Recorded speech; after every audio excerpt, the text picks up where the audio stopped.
How not to work like a hamster.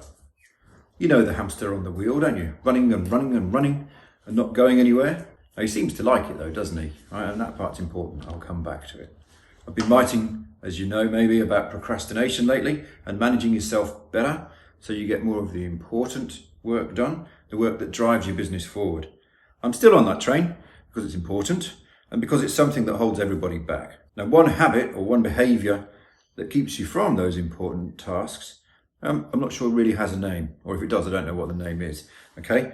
But what you do, and think about whether you do this, is you kind of just launch yourself into your day without much thought or without any real plan. You just kind of head to site and crack on, or you head to the office and crack on with whatever presents itself. And let's face it, there's plenty to do, isn't there? Right? I'm not talking about being lazy here or not caring. I'm talking about just putting your head down and getting on with it. And I think that's a very common thing for people to do. If you've got jobs on, you've got quotes to do, you've got people who need you, you've got customers who want you, there's plenty to do. You're not going to be lazy. You're not being lazy if you do this. There's plenty to do. Remember a couple of videos ago, I mentioned procrastination by working. Maybe this is an example of that. You're not really directly deferring the difficult jobs, are you? You're not really consciously doing that. You're just not thinking about them at all. And this puts me in mind of the story about the rocks in the jar, but it's not the point I want to make today. I'll come back to it next week. But today I want to tell you what happened to one of my clients, because I always like a story, don't we? Right, I want to talk about how he's managing himself better now. He's noticed that he was doing this thing I was just talking about. Because that's what happens, isn't it? They sort of creep up on you, these bad habits. You don't consciously decide, fuck it, I'm not going to do any of the important work. I'm just going to put my head down and crack on. It sort of creeps up on you as a thing. You allow it to take over a bit. Right, it sort of creeps up on you. Maybe you realise you've been kind of going with the flow a bit, coasting even. Now, some people do it for years. Some people never break that habit and their business tends to stay the same. Staying in your comfort zone is maybe another way to think of it as well. So Chris, that's his name, forgot a couple of meetings with me, 2 in a row. One of them, he made the meeting on Thursday for Friday and he still forgot. We still spoke because I rang him and said, where are you, mate? But when he did it again the following week, he was like, that's 2 in a row I've done that. What's going on? And he's not normally forgetful. So he'd been doing what I said. Right? It would be a funny time to tell this story if he wasn't, wouldn't it?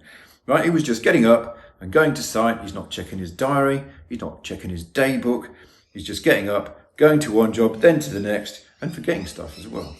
Now, everyone does this. It's very common. I know I slip into it sometimes. Just get up and do the meetings that are in my calendar and kind of nothing else. So he'd slipped into a bad habit, kind of without realising.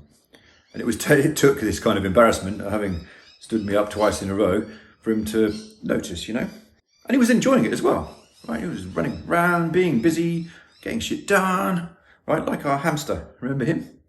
Right, it's a bit easier, it's a bit less stressful. It's kind of what you've always done, but it won't change anything, will it? It won't make your business better. It won't take you to your goal. It won't give you a 4-day week. It won't take you wherever you want to go. So what should you do? The clue was in the story, I think. Be a bit more disciplined about how you manage yourself and your day. And I'm going to propose 3 things for you. If you're using an electronic calendar like Google or Outlook, use it. Use it properly. Don't leave it in the car and ignore it when it dings, for example, right? And use a day book. A single book, you write everything in, take it everywhere, and a pen. And that helps you remember things, writing them down. And then it means you can look, you know where to look, because you look in the book at the things you wrote down yesterday to make sure you did them. The most important thing, though, is to make a daily habit. Before you start your day, before you jump in the car, or before you jump on your computer and your emails, spend a few minutes planning your day. Look at your calendar, see what meetings you've got, so you don't forget them. Look at your day book, think about the jobs you need to get to today, the small urgent ones and the bigger ones. Right, make a list of the things you want to get to today even. There'll be small jobs, big jobs, urgent jobs, jobs that you can defer, right? Back to our rocks in the jar. There'll be the ones I want you to do. They're usually big and difficult and you can defer them, but they're usually the ones also that will take you where you want to go, right? There'll be the jobs of lots of things that other people want you to do. You decide which ones are your priority and try to make sure you spend some of your time today on those jobs. Try and make sure you make some progress on those jobs. Schedule time into your calendar to do a job maybe. That helps sometimes if you notice when your phone dings. And then try not to let the day run away with you, right? And that's the real danger for people. That even if you make a plan, you still just go, ah, and you crack on and you don't do the things in your list. So you have to try not to let the day run away with you, and you have to try and make time to do these jobs. So that was another form of procrastination, I think, with a daily discipline that helps you overcome it. If you want our guide to procrastination, comment or reply procrastination, and we will.